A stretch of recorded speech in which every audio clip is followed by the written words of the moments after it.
या तमाम महाराष्ट्राचा आराध्य दैवत छत्रपती शिवाजी महाराज, छत्रपती शाहू महाराज, आरक्षणाचे जनक डॉक्टर बाबासाहेब आंबेडकर, महात्मा ज्योतिबा फुले, सावित्रीबाई फुले, पुण्यश्लोक राजमाता अहिल्यादेवी होळकर यांच्या प्रतिमांना अभिवादन करून सांगलीचं ग्रामदैवत गणपतीला वंदन करून या सांगलीतील बहुजनांचं दैवत श्री बिरोबाच्या नावानं चांग भलं म्हणून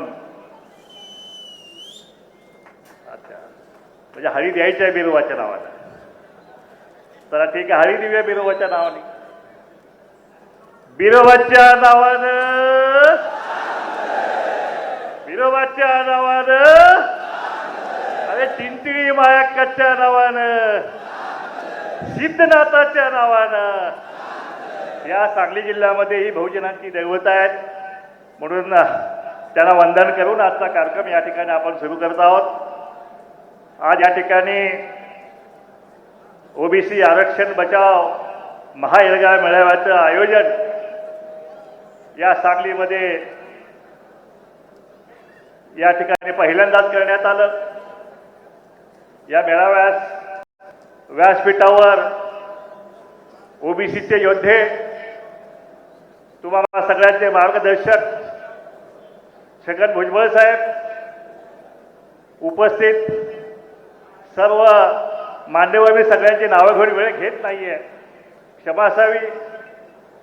या ठिकाणी जमलेल्या माझ्या तमाम ओबीसी बंधू आणि भगिनींनो, या सांगलीने कृष्णामाईच्या पुराचा वेढा अनेक वेळा पाहिलेला आहे. परंतु आज या सांगलीला ओबीसींच्या महापुराचा विळखा आज पडलेला आहे. आणि या पुरामध्ये अनेक प्रस्थापित संस्थानिकांची संस्थानं या पुरामध्ये वाहून गेल्याशिवाय राहणार नाहीत अशी अपेक्षा आजच्या मेळाव्याकडून मी व्यक्त करतो. जवळपास 30 वर्षापूर्वी याच सांगलीमध्ये शिवाजी बापू शेंडगे यांनी शिवाजी स्टेडियमवरती असाच एक मोठा धनगरांचा मेळावा घेतला होता. आणि त्याच्यामध्ये स्वर्गीय राजीव गांधींना या ठिकाणी त्याच्या खांद्यावर घोंगडे देऊन त्यांना ढोल वाजवायला लावून या ठिकाणी धनगर समाजाला एनटीचं आरक्षण हे ओबीसी मधलं 3.5% वेगळं आरक्षण दिलं. आणि आज तेच आरक्षण वाचवण्यासाठी त्या ओबीसी मधल्या धनगर समाजाचं एनटीचं आरक्षण आणि तमाम ओबीसी बांधवांचं आरक्षण वाचवण्यासाठी आरक्षण बचाव महाएल्गार मेळाव्याची पाळी तुम्हा महामंडळीवर आलेली आहे. आणि म्हणून हा मेळावा घेण्याचं कारण हेच आहे की आपलं आरक्षण आता गोपीचंदने सांगितलं, राजकीय आरक्षण संपलेलं आहे. फक्त जे काय शिल्लक आहे ते आपला शिक्षणामधल्या जागा आणि नोकऱ्यांच्या बदले काही जागा शिल्लक आहेत. आता त्या वाचवायच्या असतील तर या महाराष्ट्रातील तमाम तेलीमाळी, साळी, कोशी, धनगर समाज, वडार या सगळ्या ओबीसीने एकत्र येऊन लढलं तरच ते शक्य होणार आहे. कारण हा मराठा समाज जो आपण आता पण मोठा भाऊ समजत होतो, आज त्या मोठ्या भावानं आपली जी भाजी भाकरी आहे, आपलं जे ओबीसीचं आरक्षण आहे, आपलं जे एनटीचं आरक्षण आहे, त्याच्यावरती हल्ला बोल केलेला आहे. दिवसा ढवळ्या आहेत, त्याच्यावरती दरोडा टाकलेला आहे. आणि आपल्या मुलाबाळांचं आरक्षण वाचवायचं असेल तर तुम्हाला सगळ्या मंडळींना एकत्र एवढंच लढावं लागेल. आणि जर नाही लढलो तर आपल्या पुढच्या पिढ्या या महाराष्ट्रामध्ये यांच्या गुलाम म्हणून राहतील. पुढच्या पिढ्या उद्ध्वस्त होतील. पुन्हा आपल्याला मेंढपाळी आणि ऊसतोडी करायची पाळी येईल. आणि म्हणून आपल्याला एकत्र येऊन लढा करावा लागेल. जरांगे पाटील, याच सांगलीमध्ये मराठा समाजाचा मोर्चा निघाला, सकल मराठा मोर्चा, 1 लाख लोकांचा मोर्चा निघाला. कोणी नेतृत्व केलं मोर्चाचं? या मोर्चाचं नेतृत्व या जिल्ह्यातील प्रस्थापित मराठा नेत्यांनी केलं. काय मागण्या होत्या त्यांच्या? त्याचं नेतृत्व करणारे संजय काका पाटील, त्याचं नेतृत्व करणारे जयंत पाटील, विशाल पाटील, प्रतीक पाटील, आमके पाटील, सगळे पाटील. त्याच्या मागण्या काय होत्या की आम्हाला आरक्षण हवंय, ते कुणालाही धक्का न लावता आम्हाला आरक्षण पाहिजे. ओबीसीला तर मुळी धक्का लावून लावता आम्हाला पाहिजे. 50% वरचं प्रवर्ग करून पाहिजे. आणि असे 58 मोर्चे निघाले महाराष्ट्रामध्ये. त्या 58 मोर्चा, लाखोंच्या मोर्चामध्ये 40% जनता ही ओबीसी आणि धनगर होते. त्यांनी त्या ठिकाणी जाहीर पाठिंबा दिला. मी सुद्धा कोल्हापूरमध्ये जाऊन त्यांच्या मोर्चामध्ये जाऊन जाहीर मागणी केली आणि पाठिंबा दिला की या महाराष्ट्रामध्ये गरीब मराठ्यांना न्याय मिळाला पाहिजे. परंतु त्या मागण्या व्हायला बाजूलाच आता हे जरांगे नावाचं उठलंय आणि म्हणते आम्हाला आरक्षण फक्त ओबीसीतलंच पाहिजे. आणि जर ओबीसीतलं आरक्षण नाही दिलं तर ह्याला सुट्टी नाही, त्याला सुट्टी नाही, ह्याला बघतो, त्याला हलवतो. अरे काय लावले, ह्याला शिवीगाळ, त्याला शिवीगाळ, भुजबळाला शिव्या. मी जरांगेला सांगितलं अरे शिव्यांचा उगम आहे ना, शिवीगाळाचा ना, शिव्यांचा उगम आमच्या भटक्या मुक्ताच्या वाड्या वस्त्या होत्या आणि पालावर होतो. आणि त्या सुरू झाल्या तर तुम्हाला ऐकण्यासाठी तुमचे कान सुद्धा शाबूत राहणार नाही आहे. पण आम्हाला तिकडे जायचं नाही. आमचं मागणं एवढंच आहे की तुम्हाला जे घ्यायचं तुम्ही घ्या. 50%च्या वरचं जे काय तुम्हाला 10% आरक्षण दिलेलं आहे त्याला आमचा पाठिंबा आहे. पण तुम्ही जर ओबीसीतून मागण्याचा जर तुम्ही अट्टहास केला तर मग मात्र हा ओबीसी समाज हा रस्त्यावरची लढाई तुमच्या सोबत सुद्धा करायला मागे पुढे पाहणार नाही. अरे ह्याला भुजबळ साहेबांना दिवसा ढवळ्या त्या ठिकाणी इतकं टोल केलं गेलं. आम्ही सगळे गायकवाड साहेब होते, टिपी मुंडे साहेब होते, आम्ही सगळे भुजबळ साहेबांच्या बंगल्या पोहोचलो आणि सांगितलं आता भुजबळ साहेब घरात बसायचं नाही, आपण सगळे महाराष्ट्रामध्ये या ठिकाणी बाहेर पडूया. आपला राजीनामा त्या ठिकाणी सरकारला द्या आणि या ओबीसीच्या संरक्षणासाठी भुजबळ साहेब आपल्याला रस्त्यावर उतरला पाहिजे. आणि ते मेळावे सुरू झाले, लाखांचे 2-2 लाखांचे मेळावे त्या मराठवाड्यामध्ये जरांग्याच्या छातीवर नाचून त्या ठिकाणी जालन्यामध्ये आम्ही मेळावा घेतला. काय झालं त्या मेळाव्यामध्ये? अरे जर ते मेळावे भुजबळ साहेबांना आम्ही घेतले नसते, गावागावामध्ये ह्या ओबीसीची ही जी छोटी छोटी आहेत त्यांना गावागावामध्ये त्या ठिकाणी खेटून मारले असते.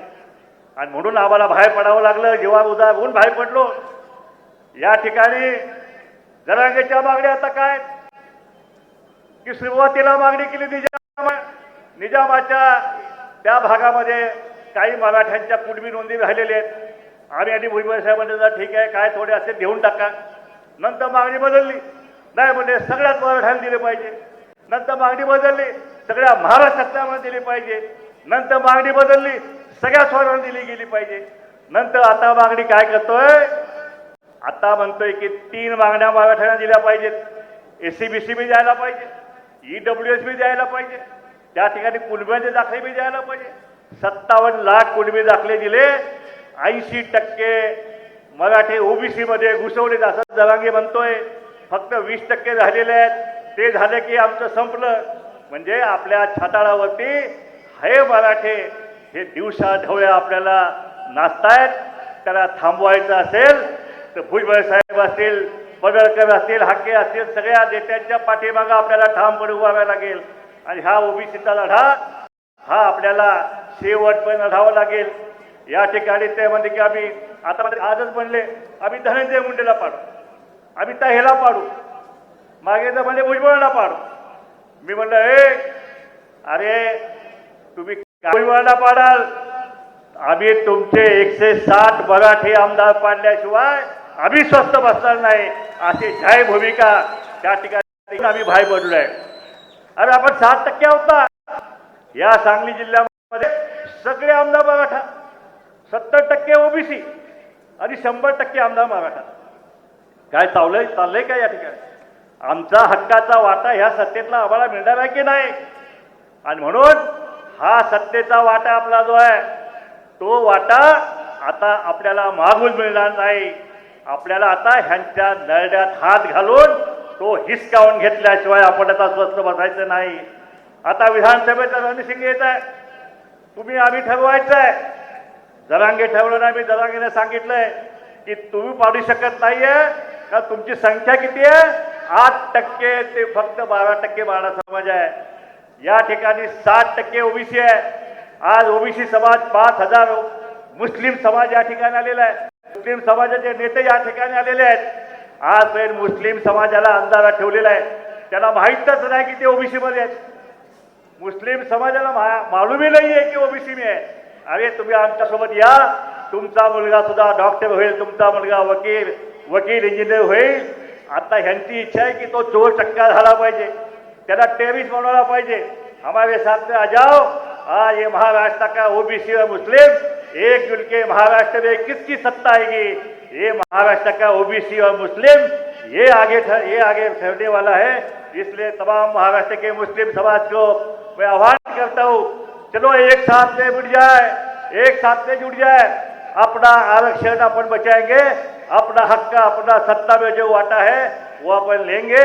और इसके बाद में या महाराष्ट्राच्या विधानसभेमध्ये तेलीमाळी सारी कोटी कुमार धनगरवाडा यांची पोरं आपल्याला पाठवायची, मुस्लिमांची पोरं पाठवायची आहेत, दलितांची मुलं पाठवायची आहेत. आता यांच्या सत्तरंजा उचलायचं आपला बंद करायचा आहे. आणि म्हणून हे एल्गार मेळावे आपण घेत आहे.